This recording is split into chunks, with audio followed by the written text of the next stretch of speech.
Today we're going to look at probing the moral character of advance fee scammers. Now I have a good reason for doing this, which I will discuss at the end of this video. We're going to try to find out exactly how low they are prepared to go to get their money. We're going to start with a couple of examples I have published before, plus another one you've never seen.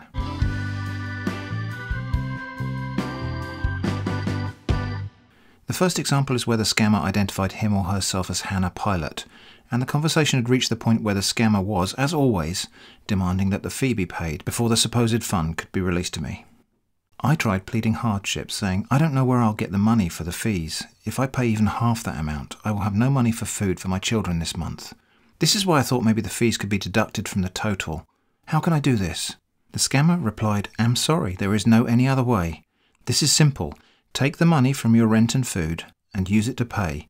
It will take just 24 hours to deliver this check to you, and you can even buy your own house. Do not worry, just do what I say. And it is just an advice for you, try as much as you can to send it today. And by tomorrow you will cash the check and buy whatever you want to buy. Send your details so I can send you the information to make the payment via Western Union or MoneyGram. So, yep, you understood that correctly. The scammer is perfectly willing to allow the victim to end up unable to pay for rent or food in order to line his own pockets. And at the same time, falsely promising everything will be fine. Can they do worse than that? Sure they can.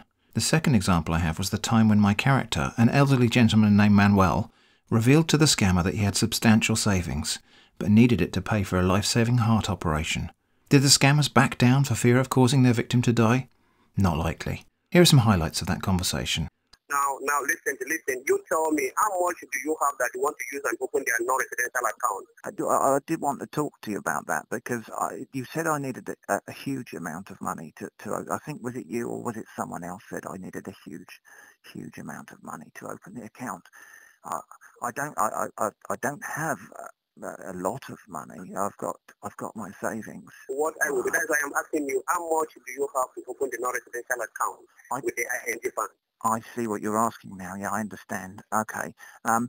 Well, like I said, I don't have a huge amount of money. I've got my savings, which I think I've got about £18,000 in the building society, and I'd probably have a few £100 in cash around the house or something like that. But I don't have much more. Okay. Listen. Let's just get this straight. What I'm trying to find out so that we can know how to handle this transaction.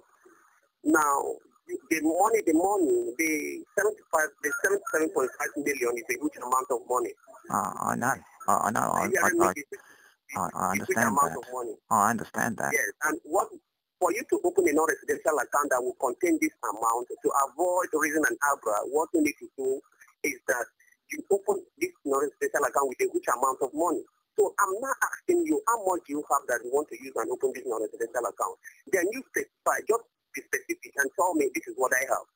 Then let me know how to handle the situation with the lawyer. Okay. You tell me. I mean, like I said, I have about £18,000. I think £18,500 savings in my building society. £18,000, but I do need to keep some of that because I've got an operation. I need a heart operation. Okay, listen. Let's do it like this. You have £18,000, right? Yes, but as I say, I need to keep some of that for my operation. Yes, you need to take out of some of it in the operation. So what you need to do, you have to start the process. Now, you can keep £3,000. Can you send £15,000 to Jerry? Let him open the account on your behalf? I'm not sure. I will have to check. But I have a feeling that the operation is going to be something like about £15,000 anyway. So I need to be careful that I have enough money to still pay for my heart operation, or else, obviously, as you can imagine, that might be. Now listen. When you pay this morning, you will have enough money to commence on your operation. And then you send the £15,000. They will commence the opening of the non-residential account. By Monday or Wednesday, by Monday or Tuesday, the transaction will be concluded. Then they will be transferring the money. They transfer the 77.5 million to your account. Now listen to me. A heart operation, you are not doing it now. What is there is that between Monday and Tuesday, if you should send this money, then they open the non-residential account. by Monday or Tuesday, the funds will be ready for you. They will start transfer to your bank account. The 77.5 million will be transferred. So I'll still be able to pay for my operation.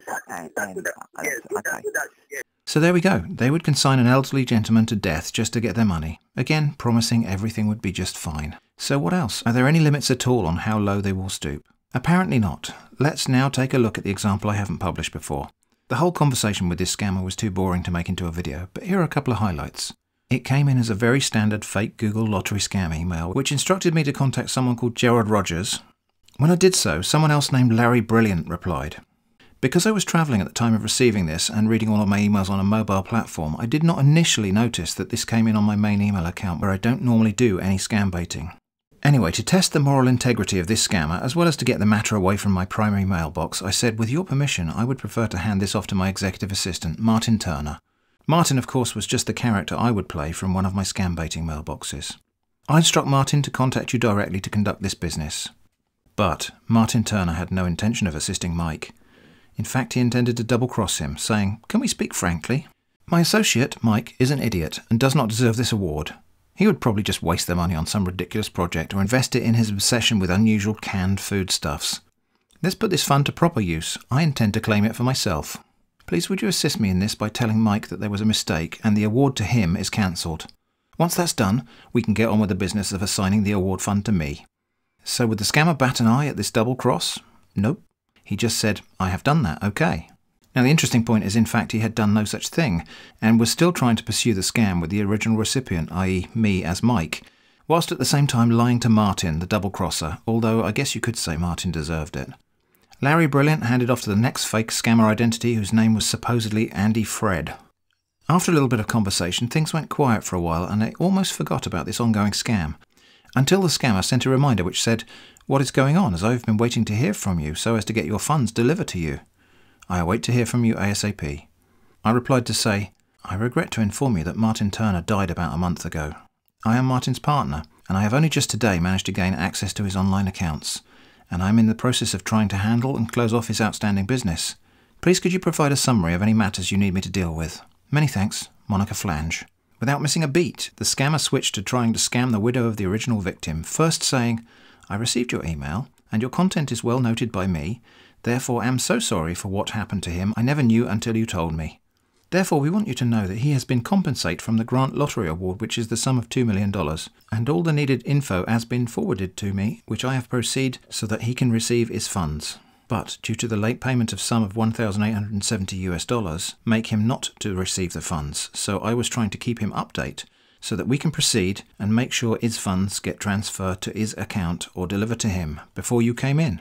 Therefore, we want you to understand that before we shall proceed with this, we need to get more info and your details so we can proceed to change all needed document to your name, so kindly get back to me so we can proceed." I said, "I don't understand any of this.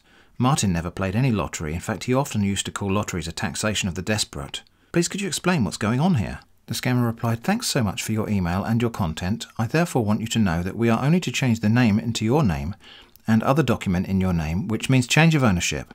So kindly get back to me so we can proceed." So I wrote a little story about what actually happened to Martin Turner. It goes like this. "It's been a very emotional day for me today. I received the full report from the police about Martin's disappearance and death. Martin was apparently contacted and lured to Burkina Faso by a group of criminals who had promised him he was to inherit the fortune of a deceased bank customer.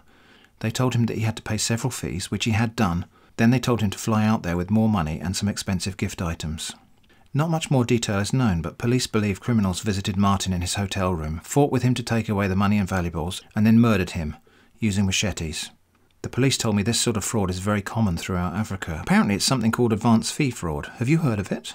After much careful thought, I have decided that the best way to honour Martin's memory would be to donate his Google Foundation grant to a charitable organisation in Africa, ideally a charity that's working to prevent whatever factors it is that makes people turn to this awful, evil sort of crime.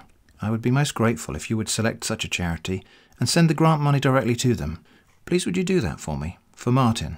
Even after this, the scammer still wanted to pursue the scam, saying, "Thanks so much for your email and your content is well noted by me. Therefore I want you to know that it will be done, but I need to get some document for that, and it will cost the sum of $1,910 US. So kindly get back to me so that we can proceed with this.